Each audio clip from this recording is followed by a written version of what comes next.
I spent 35 years saving strangers from fire. But today, for just $45, my own son left me to die because I couldn't afford to breathe. I stared at the blinking red light on the credit card terminal. Declined, the pharmacist said. She didn't whisper. She said it loud enough for the 3 people standing behind me to hear. My chest was tight, that familiar crushing weight sitting on my lungs like a concrete slab. I needed that inhaler. I had 2 puffs left in the old one in my pocket, maybe 3 if I was lucky. Try it again, please, I said. My voice sounded like dry leaves scraping over pavement. It's a pension card. The money comes in on the 1st. It's the 2nd today. The girl behind the counter sighed. She popped her gum. She was young, maybe 20. She didn't see a retired firefighter who had pulled children out of burning buildings in 1988. She just saw a dirty old man in a coat that had been out of style for a decade. She swiped it again. Beep. Declined. Look, sir, there's a line, she said, tapping her nails on the counter. It's $45. If you can't pay, you have to step aside. The man behind me shifted his weight. Come on, Pops. Some of us have jobs to get to. I felt the heat rise in my neck. It wasn't just embarrassment. It was a specific kind of shame that burns hot even in the Chicago winter. I had worked for 35 years. I had a pension. I had saved. I had done everything right. I looked at the little blue box on the counter. My breath, my life. And then I looked at my hands. They were trembling. Not from fear, but from the lack of oxygen. I'll come back, I mumbled. I took my card. It felt flimsy and useless in my calloused hand. I walked toward the automatic doors. The cold air hit me like a physical blow, instantly tightening my airways. I reached for the old inhaler in my pocket, my fingers brushing against the lint and the single quarter I had left. I took a hit. Weak. Barely any missed. I coughed, a deep rattling hack that bent me double right there in the Walmart entryway. People walked around me. A woman pulled her child closer, steering him away as if poverty was contagious. I stood up straight, adjusting my cap.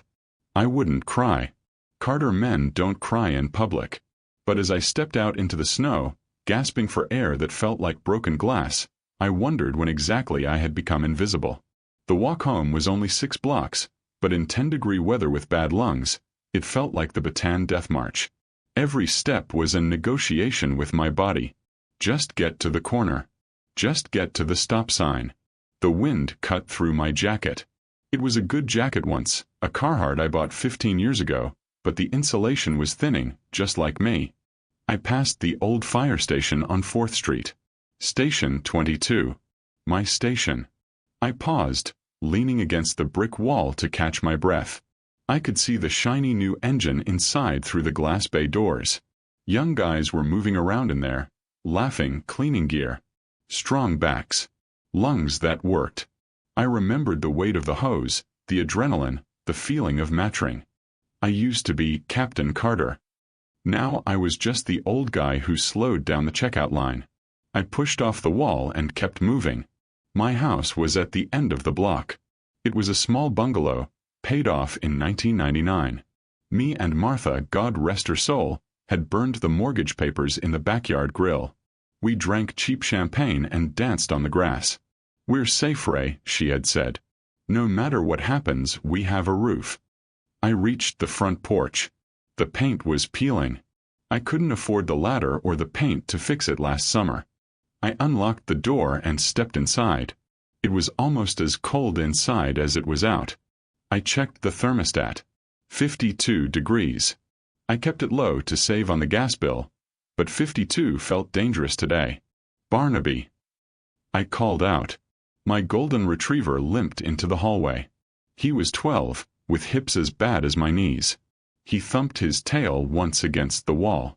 His eyes were cloudy, but he looked at me with that unconditional love that breaks your heart when you know you're failing them. Hey, buddy, I whispered, kneeling down to rub his ears. My knees popped loudly. I didn't get the good food today. Store was out. A lie. I couldn't afford the dog food and my copay, and it turned out I couldn't afford either. I went to the kitchen. The linoleum was ice cold through my socks. I opened the cupboard. 1 can of chicken noodle soup. Half a bag of rice. That was it until the pension issue got sorted. I looked at Barnaby. He nudged my hand with his wet nose. "All right," I said. "We feast tonight, pal." I prepared dinner in the dim light of the kitchen. I didn't turn the overhead light on. I used the small bulb over the stove. Every cent mattered. I boiled the rice. I opened the can of soup and poured it over the rice to stretch it out. It made a thick gray sludge, but it was warm. I put 2/3 of it into Barnaby's bowl.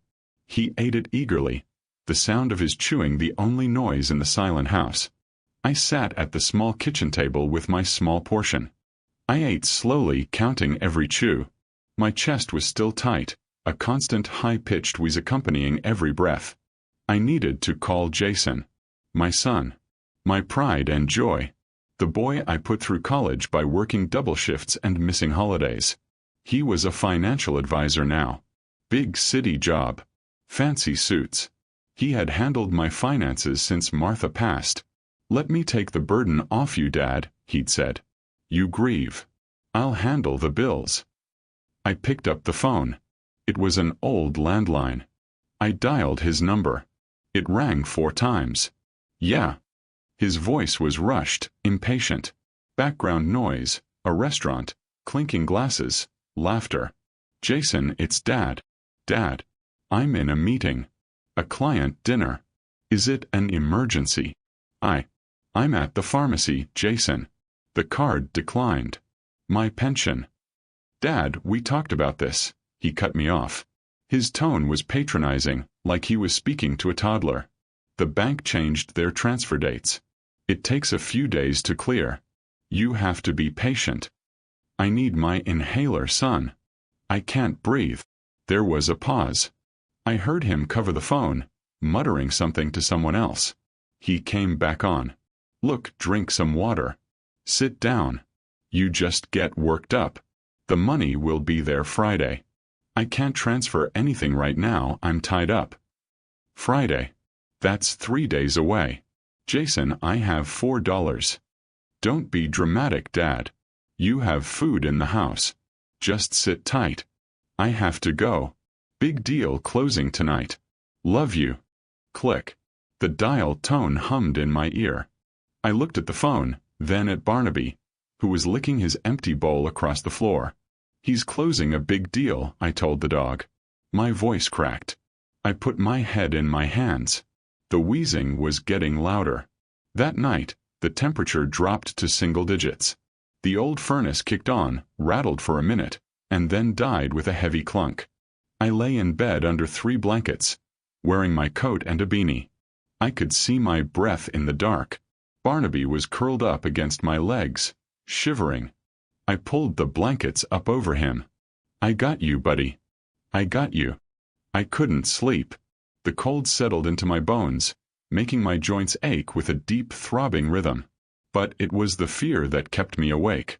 Why was the account empty? I had a pension of $2,800 a month. Social Security gave me another $1,400. My expenses were low. The house was paid for. Where was the money going? I thought about Jason. I thought about the new car he drove up in last Thanksgiving. A Mercedes. "Bonus from work," he had said. I was so proud. I told the neighbors. My boy, the financier. Now, lying in the freezing dark, a cold knot of suspicion formed in my gut. It hurt worse than the asthma. I needed to check the mail. I hadn't checked it in a week because the walk to the mailbox was slippery. The next morning, if I survived the night, I would check the mail. Morning came gray and brutal. I woke up stiff, my lungs feeling like they were filled with glue. I took the very last puff of my old inhaler. It hissed, empty. That was it. I was on my own now. I shuffled to the front door. The mail had piled up in the slot. I scooped it off the floor. Junk mail. Flyer. And then a thick envelope from the county. Final notice, stamped in red. My hand shook so hard I tore the envelope ripping it open. Property tax delinquency. Foreclosure warning. Foreclosure. I whispered. That's impossible. I grabbed the next letter. Bank statement. I usually gave these straight to Jason without opening them. I ripped this one open too. I scanned the lines. My eyes were blurry, but the numbers were clear enough. Balance. $14.52. Withdrawal, January 28th. $4,000. Transfer to JC Holdings. Withdrawal, January 15th. $3,500. Transfer to JC Holdings. JC Jason Carter. The room spun. I had to grab the doorframe to keep from falling. It wasn't just the asthma now. It was a heart-stopping shock. He was stealing from me. My own son. The boy I taught to ride a bike. The boy I held when he cried over a scraped knee. He was draining me dry while I froze in the house he grew up in. I grabbed the phone. I didn't care if he was in a meeting. I didn't care if he was with the president. I dialed. Voicemail, the robotic voice said. Hi, you've reached Jason. Jason. I yelled into the machine. I coughed. Hacking until I tasted copper. Jason, I have the bank statement. Where is my money? They're taking the house. Call me. Call me now. I slammed the phone down. I needed to go to the bank. I needed to fix this. I grabbed my keys. I put on my hat. I looked at Barnaby. Stay here, boy. Guard the house. I walked out to my old Ford truck. I turned the key. It cranked. Arrrr. Silence. The cold had killed the battery. No, I pleaded. I slammed my hand on the steering wheel. No, please. I tried again. Nothing. I was trapped. It was 3 miles to the bank. I couldn't walk 3 miles. Not today. Not with these lungs. I sat in the dead truck and stared at the windshield. Frost had made intricate patterns on the glass. I felt a tear slide down my cheek, hot and humiliating. I was Raymond Carter. I saved people. I wasn't supposed to be the victim. I saw Mrs. Higgins next door coming out to walk her poodle. She was 80, nosy, and kind. I rolled down the window. Martha. I called out. It came out as a whisper. I tried again, forcing air from my diaphragm. Martha. She looked over. She saw me. She waved. She thought I was saying hello. She waved and went back inside. I couldn't breathe. The panic was setting in. My throat was closing up. I fumbled for the door handle. I had to get back inside. I had to get to the nebulizer machine, the electric one. It was my backup. I stumbled out of the truck. The ice on the driveway was slick. My boot hit a patch of black ice. My feet went out from under me. I hit the concrete hard. My hip shattered. I heard the crack before I felt the pain. The pain was a white blinding light. I tried to scream, but I had no air. I lay there on the frozen driveway, looking up at the gray sky. Snowflakes started to fall, landing on my eyelashes. This is it, I thought. This is how I die. Frozen on my own driveway like a piece of trash. I couldn't move my leg. The cold was seeping through my clothes instantly. I thought about the nebulizer inside. Just 50 feet away. It might as well have been on the moon. I closed my eyes. I saw images. Martha in her wedding dress. Jason playing baseball. The fire of '94. The faces of the people I dragged out. Did they know? Did they know their hero was dying in a pile of slush? Then a wet nose touched my cheek. Woof. I opened my eyes. Barnaby. He had squeezed through the broken latch on the back screen door, the one I kept meaning to fix. He was standing over me, licking the tears off my face. He barked. A deep, loud bark. Good boy, I wheezed. Loud. Be loud. He barked again. And again. He sat on his haunches and howled, a mournful sound that echoed down the quiet street. He wouldn't stop. He pawed at my chest, then turned to the street and barked. Minutes passed. I was getting sleepy. The pain was fading into a numb thrumming. That was bad. Hypothermia. What is all that racket? A voice. Mrs. Higgins. Barnaby. Hush. The dog didn't hush. He ran to the fence, barked at her, ran back to me and licked my face. "Oh my God," she screamed. "Raymond." I heard the gate latch click. I heard her running steps. Her face appeared above me, terrified. "Raymond, can you hear me?" I couldn't speak. I just blinked. "Hang on, Ray. I'm calling 911. Stay with me." She took off her coat and laid it over me. She sat on the ice in her house dress, holding my hand. "Help is coming, Ray. Help is coming." Waking up in the hospital is confusing. The lights are too bright. The beeping is annoying. But the air was sweet. Pure oxygen flowing through a cannula into my nose. I took a deep breath. It didn't hurt. Mr. Carter. A doctor was standing there. Young, serious face. "You took quite a fall. You have a fractured hip and severe hypothermia. And your asthma was critical. You're lucky your neighbor found you." "Barnaby," I whispered. "The dog. Mrs. Higgins is watching him. He's fine." I nodded. Then the memory hit me like a sledgehammer. The bank statement. "Jason." "I need a phone," I said. "Rest first." "No. Police," I said. The word was heavy. "I need police." The doctor frowned. "Police? Sir, was someone in the house? Did someone push you?" "My son," I said, the tears finally coming, hot and fast. "My son. He killed me. He just didn't use a gun." 2 hours later, a detective was sitting by my bed. Detective Miller. He looked tired. He had a notepad. "Tell me what happened, Raymond." I told him everything. The declined card. The cold house. The bank statement. The JC Holdings. The foreclosure notice. Miller listened.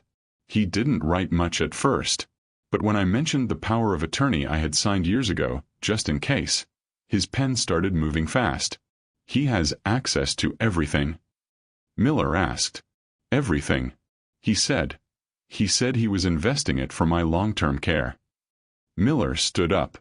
"I'm going to look into this, Mr. Carter. We can subpoena the bank records today. If what you say is true, this is elder abuse. It's grand larceny. It's serious." "He's my son," I sobbed, the dignity finally shattering. "He's my baby boy." "No," Miller said softly, putting a hand on my shoulder. "A son doesn't let his father freeze to death for a Mercedes. He's not a son right now. He's a criminal." They kept me in the hospital for 3 days. On the second day, Jason walked in. He looked perfect. Immaculate suit, fresh haircut. He carried a bouquet of cheap flowers. He didn't know the police had been there. He didn't know Mrs. Higgins had brought me my mail. "Dad." He rushed to the bed. "Oh my God," Mrs. Higgins called me. "She said you fell? Why were you outside?" "I told you to stay inside." He sounded so concerned. It was an Oscar-worthy performance. If I didn't know, I would have believed him. I looked at him. I looked at the face that looked so much like Martha's. "Why, Jason?" I asked. My voice was steady. "Why what? Why am I here?" "Because I love you, Dad." "Why is the account empty?" He froze. The flowers drooped in his hand. His eyes darted to the door, then back to me. The mask slipped. For a second I saw it, the annoyance, the arrogance. "Dad, you're confused. The medication." I saw the statement, Jason. The foreclosure notice. "You took a second mortgage on the house?" "My house. To pay for what?" "Your gambling. Your car." He stepped back. His face hardened. "You don't understand finance, Dad. I leveraged the equity. The market turned. It's complicated. I was going to fix it." "You let me freeze," I said. "I didn't have $5 for an inhaler. I was eating rice with the dog. You knew that." I was busy, he snapped. I have a life, Dad. I have expenses.